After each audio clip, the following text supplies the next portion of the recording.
কৃষ্ণ কৃষ্ণ হরি হরি হরে Ram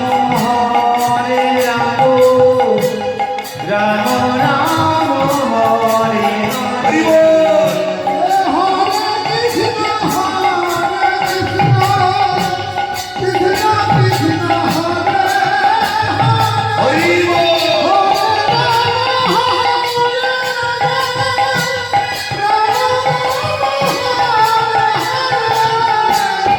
Hare Krishna,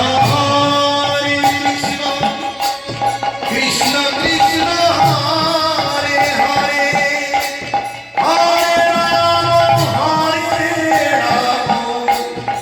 Rama Rama, Hare Hare.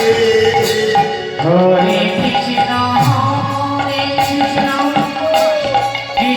Krishna, Hare Hare, Hare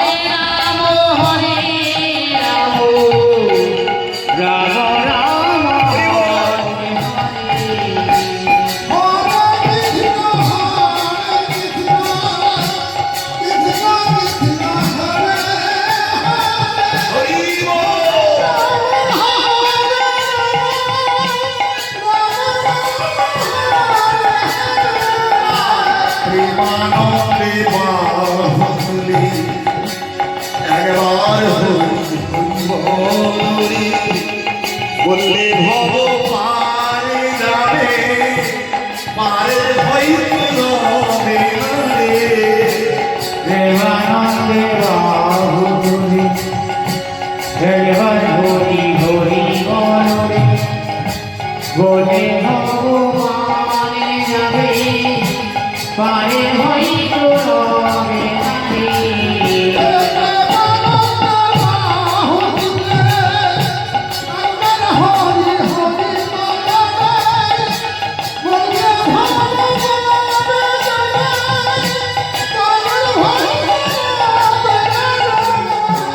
Hare Krishna,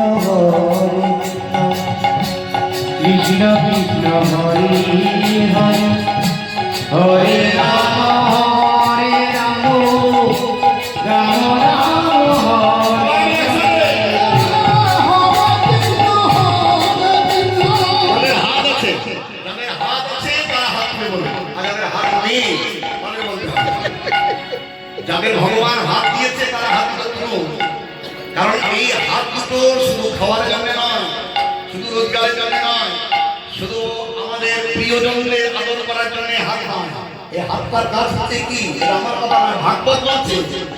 আমার কৃষ্ণ সেবা হচ্ছে নয়ন দিয়ে কৃষ্ণ বিগ্রহ দর্শন করা, শ্রবণম কীর্তনম, হরি কথা কৃষ্ণ কথা শুনুন, কৃষ্ণ সেবা হয়ে যাবে।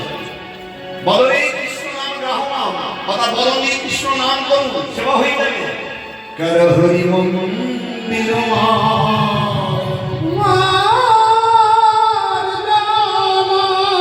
এই হাতটির কর্তব্য হচ্ছে কৃষ্ণ নামে হরি হরি দেওয়া, কৃষ্ণ নামে হাত প্রসারিত করা করতব্য। তাহলে যাদের হাত আছে তাদের কাছে আমরা এই আশাটা করব, তাই তো? আর যাদের হাত নেই কি করে উপায় পাবে? আপনার হাত থাকলে তারা চুপ করে থাকবে, ঠিক আছে? সবাই মিলে 1 2 3 4 Hare Krishna, Krishna Krishna, Hare Hare, Hare Rama,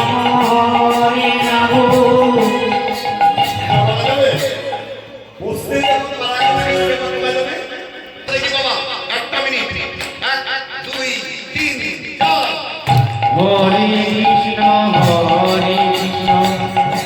Krishna Krishna, Hare Hare, Hare Rama, Hare Rama, Hari বল। Rama Rama, Hare Hare.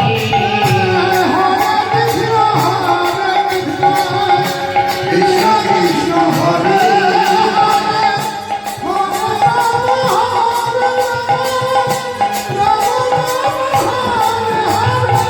Nitai Chand কি, গৌর হরি কি, শ্যাম সুন্দর কি। তাই কত সুন্দর, অতি অল্প রূপো ভাই আমার গোরা প্রাণীর লীলা রতি অপূর্ব হইতে আমার গোরা জানে রাজা হয়ে স্কন্দে করে বৈষ্ণবের ঝোলা রাজা হয়ে স্কন্দে করে বৈষ্ণবের ঝোলা অপূর্ব লীলা রে অপূর্ব লীলা রে রাজা হয়ে ভিখারি হলো অপূর্ব লীলা রে রাজা হয়ে ভিখারি হলো স্কন্দে করে বৈষ্ণবের ঝোলা রাজা হয়ে ভিখারি হলো বলি বদনেতে যাই না বাবা রাজা হয়ে ভিখারি হলো ওরে বদনেতে যাই না বলো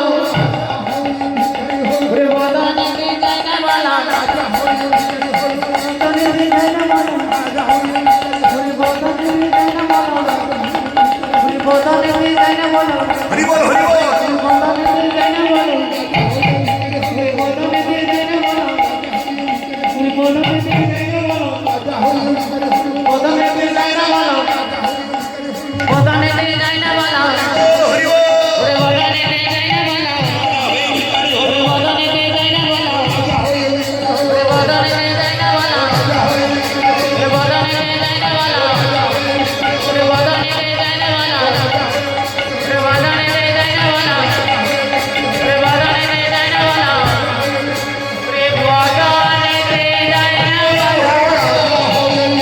ওরে বদনেতে যাই না বলো ওরে বদনেতে যাই না বলো ওরে বদনেতে যাই না বলো ওরে বদনেতে যাই না বলো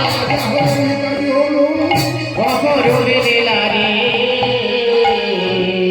মুকুন্দ কবিরাজ যারা অনুরাগীদের বলছে দেখছো কি অপূর্ব লীলা রাজা হয়ে ভিখারি হলো কি অপূর্ব লীলা রাজাটাকে এই জগতের সর্বস্রষ্টা হচ্ছেন ভগবান শ্রীকৃষ্ণ তিনি দারোগা রাজা ছিলেন একবার দেবর্ষী নারদ এসে বললেন হে গোবিন্দ হে শ্যামসুন্দর আপনি যুগে যুগে ভগবান হয়েছে যুগের পর যুগ আপনি রাজা হয়েছেন ত্রেতাযুগে অযোধ্যাপতি রাম দাপরে দ্বারকা রাজা কৃষ্ণ হয়েছেন আর ভক্তকে ভিখারি করেছেন আপনার ওই সুদামা ভক্ত তাকে ভিখারি করেছেন তাহলে ভক্ত ভিখারি হয়েছে আর আপনি রাজা হয়ে রাজৈশ্বর্য ভোগ করেছেন আমি আপনার ভক্ত নারদ চাইছি আপনাকে ভিখারি দিতে।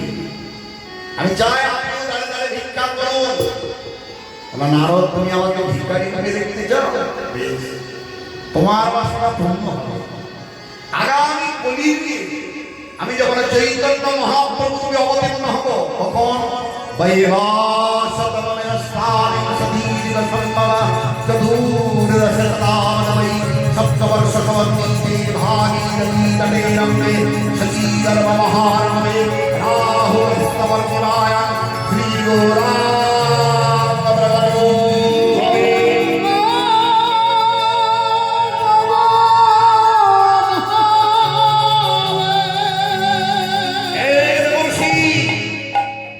ওই বৎসর মনোর রাজত্ব কালে ওই বৎসর মনোর রাজত্ব কাল 1486 খ্রিস্টাব্দের 18 ফেব্রুয়ারি সোমবার বাংলার 1407 শতাব্দে সপ্তম কলিযুগে বসন্তকাল ফাল্গুনী পূর্ণিমা তিথি দোল পূর্ণিমার দিন নবদ্বীপের মাঝে সখীগর্ভ সিংহ মাঝে জগন্নাথ মিশ্রের আলয়ে রামচন্দ্রপুর গ্রামে আমি অবতীর্ণ হব গৌরাঙ্গ রূপে। সেদিন আমি কি করবো জানো? আমি মাথায় মারব নামাবলী স্কন্দের ওই মুখের মুখে। মাথায় বাঁধব না ভরি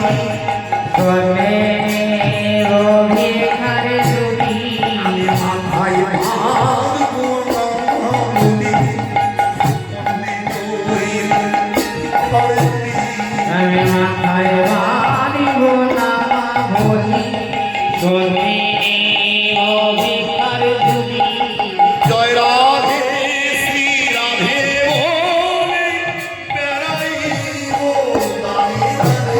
ওই জয় রাধে শ্রী রাধে বলে বেড়াইব দাঁড়ে দাঁড়ে দাঁড়ে দাঁড়ে বেড়াইব। ভিক্ষার ঝুলি সঙ্গে তব দাঁড়ে দাঁড়ে বেড়াইব। আমি তোমার বাসনা পুরাইব। তোমার বাসনা পুরাইব।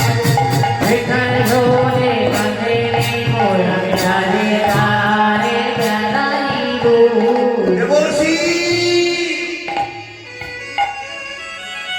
তুমি আমাকে ভিখারি হতে দেখতে চাও, তাই হবে আগামী কলিযুগে আমি যখন নিমায়কে অবতীর্ণ হব, শুধু একবার নয়, আমি লারে লারে 3 বার ভিক্ষা করিব। তাই নারদের বাসনা পূর্ণ করতে নিমায় তিনি প্রথমবার ভিক্ষা করলেন, যেদিন তার উপনাম হলো ওমা। ব্রাহ্মণ যতই ধনী পরিবারে জন্মগ্রহণ করুক, সেই থেকে সৃষ্টি হলো ব্রাহ্মণ যতই উচ্চ পরিবার হলে ধনী পরিবারে জন্মগ্রহণ করুক, যেদিন তার উপনয়ন হবে, উপনয়ন মানে কইতে হবে, একটা দিন তাকে ভিক্ষা। নিতাই গৌর প্রেমানন্দে হরি হরিবল তাই দেখবেন যারা জানেন ব্রাহ্মণ সন্তান যদি রাজার ছেলেও হয়, মন্ত্রীর ছেলেও হয়, যেদিন কইতে হয় সেদিন ভিক্ষা করতে হয়। তাহলে প্রথম তিনি ভিক্ষা করলেন উপনয়নে, দ্বিতীয়বার তিনি ভিক্ষা করছেন 1510 খ্রিস্টাব্দে কাটোয়ার কুলে, যেদিন এসব ভারতীয় কাছে সন্ন্যাস মন্ত্রে ভিক্ষা নিয়ে সন্ন্যাসী হলেন। আর তৃতীয়বার তিনি ভিক্ষা করেছিলেন পুরীতে, উড়িষ্যা। হরিদাসের দেহকে নিজের হাতে সমাধিস্থ করে হরিদাসের মহোৎসবের জন্য তিনি ভিক্ষা করেছিলেন। তাই মুকুন্দ কবি আর বলছে হরি এমন দয়াল এবার আছে, আর তার মধু হরিনামে ও যবনে লয় হরি বলি হ্যাঁ তারে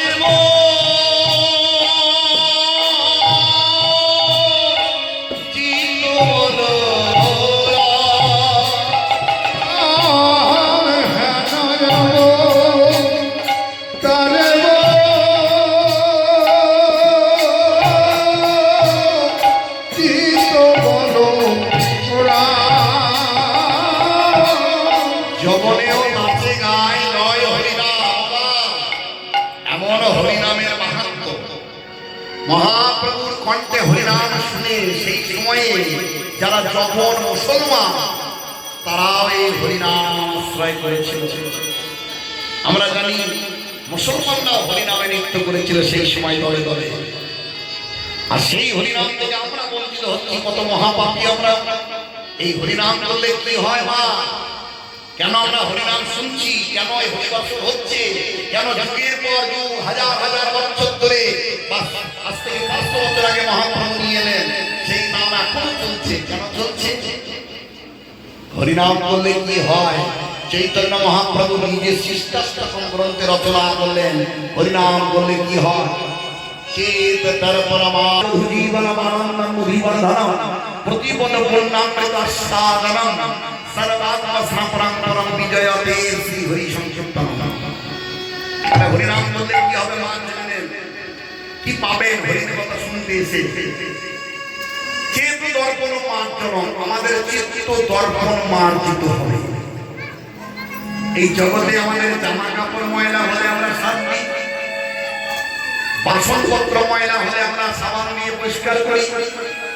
কিন্তু ভেবে দেখেছেন আমাদের মনরূপী আয়নায় যে পাপরূপী ময়লা জমেছে, সেই মনরূপী আয়না করার জন্য কি মাত্রা ব্যবহার করতে হবে? হরি বল, হরি বল বাবা। দেহ পরিষ্কার অপরিষ্কার হলে আমরা সাবান মাখি, কি দেহতে যদি কালি লাগে সাবান মাখি কালি ধুলোটা পরিষ্কার করে দিই। কিন্তু মনের মধ্যে যে ময়লাগুলো বসে আছে, পাপ রূপী ময়লা, সেগুলো আপনি কোথায় পরিষ্কার করবেন? কিসে পরিষ্কার করবেন? আর এগুলো যে পাপ রূপী কাদালে পাচ্ছে না, ময়লা ময়লা আছে, সেগুলো পরিষ্কার হয় একমাত্র হরি নামে। কেন? হরি কি করে? হরি আমাদের সেই পাপ হরণ করে। কারণ হরি কাকে বলে? যিনি আমাদের হরণ, হরণ মানে কি? চুরি করে। কি? পূর্ব জন্মার্জিত পাপ ও চৌরন। এই জগতে আপনার সবকিছু চুরি হয়ে যাবে। আমি একটা বিজ্ঞাপন দেন বড় করে, আমি অনেক পাপ করেছি, আমার পাপকে চুরি করবে চোর, এসো। আসবে? আপনার সব চুরি করে নেবে চোরে। পাপ চুরি করার মতন এমন জগতে কেউ চোর নেই, তা হচ্ছে একমাত্র আমার হরি। আহা, একবার কৃষ্ণ নামে যত পাপ হরে, পাপী হয়ে তত পাপ হরে। যতই পাপ করো, যদি হরিনাম করা হয় তাহলে পাপ থেকে আপনি মুক্ত হয়ে যাবেন। উদাহরণটা কি? একটা ছেলে কাদা মেখে আছে, মলমূত্র কাদা মেখে পড়ে আছে, চারি গায়ে মান মূত্র আর কাদা লেপা। সেই ছেলেটা কাদা মেখে পায়খানা মেখে শুয়ে ডাকছে মা মা।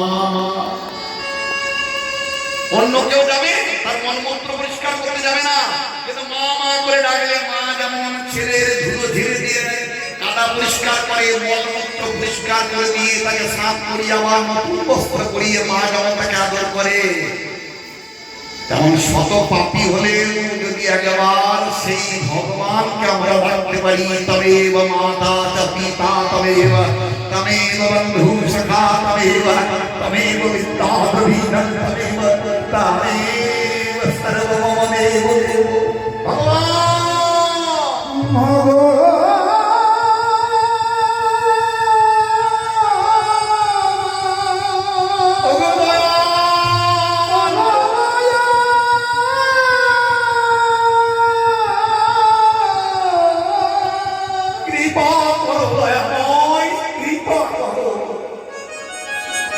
ভগবান এসে থাকতে পারে না। হরিনাম করলে পূর্ব জন্মের পাপ, শুধু এই জন্মের পাপ নয় মা, পূর্ব জন্মেও যদি কেউ পাপ করে থাকে আর মন প্রাণ এক করে যদি আপনি হরিনাম করতে থাকেন, বিশেষ করে কলিযুগে, আপনি পাপ থেকে মুক্ত। আর কি হবে?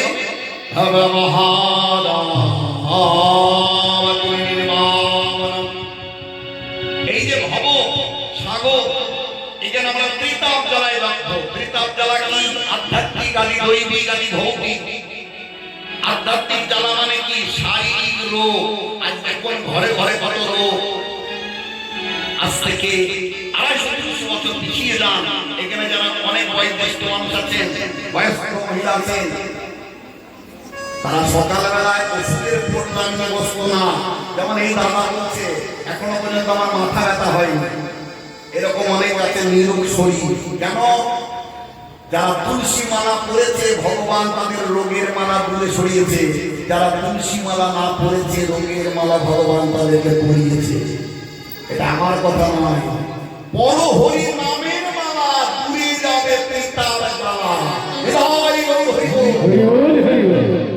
ত্রিতাপ জ্বালার মধ্যে একটা জ্বালা হচ্ছে শরীরের রোগ, মনের রোগ। আর মন কারো ভালো আছে? কারণ মনের ময়লা দূর করার মাধ্যম যদি না নেন, আপনার বাসনপত্রে যদি ময়লা লেগে থাকে, আপনি যদি পরিষ্কার না করেন, সেটা তো অপরিষ্কার থাকবে। তাই মন রূপী আয়নায় পাপ রূপী ময়লা আছে, কখনো পরিষ্কার করার জন্য হরিনাম কলিযুগে ভগবান হরি নিজে খুব সুন্দর আমরা বললাম না, তার জন্য আমাদের এত কষ্ট। মানুষের অভাব নাই, কিন্তু মনের অভাব আছে। মানুষের ঐশ্বর্য আছে, কিন্তু সুখ নেই। কেন সুখ নেই? কারণ গোবিন্দ ছাড়িয়া জীব মায়ার ছলনে আনন্দ খুঁজিয়া বেড়ায় করিল ভুবনে। একটা বাস্তব বলি, একটা বাস্তব কথা শুনে নেন। মা বাবা ছেলেকে তো বড় করে, একবারে বাস্তবের সঙ্গে মিশিয়ে দিচ্ছি। পিতা মাতা, পিতা জন্মদান করে, মাতা গর্ভ ধারণ করে ছেলেকে লালন পালন করে বড় করে। সেই ছেলে বড় হয়ে চাকরি করে রোজগার করে যদি মা বাবাকে না দেখে, এটা পাপ না পুণ্য? পাপ তো। তাহলে আমাদের জগৎপিতা ভগবান, সেই জগৎপিতা ভগবান আমাদের পাঠিয়ে দিয়েছে, তার নাম জপ করা, তার পুজো পাঠ না করা পাপ না পুণ্য? বলুন আইন কি বলবে? একটা ছেলে যদি বাবা মাকে লাথি মারে, বাবা মাকে বৃদ্ধাশ্রমে দিয়েছে, সে যদি আইনের দ্বারস্থ হয়, বাবা মা এক বাক্যে দর্শাই বলবে তুমি অন্যায় করেছো। যে বাবা মা তোমাকে বড় করলো, জন্ম দিল, মানুষ করলো, জন্ম দিল, বড় করলো, তোমাকে মানুষের মতো মানুষ করলো, আর তুমি বাবা মাকে দেখো না অন্যায়। তেমন আমাদের আসল বাবা হচ্ছে কৃষ্ণ, যিনি জগৎ পিতা, আমার বাবার বাবা, আমার দাদুর বাবা। সেই জগৎ পিতা আমাদের পৃথিবীতে নিয়ে এলেন, অথচ জগৎ পিতা শ্রীকৃষ্ণ গৌর হরি ভজনা করছি না, আমরা পাপ করছি। আর সেই পাপ থেকে মুক্তি হতে গেলে কি করতে হবে? হরি নাম একবার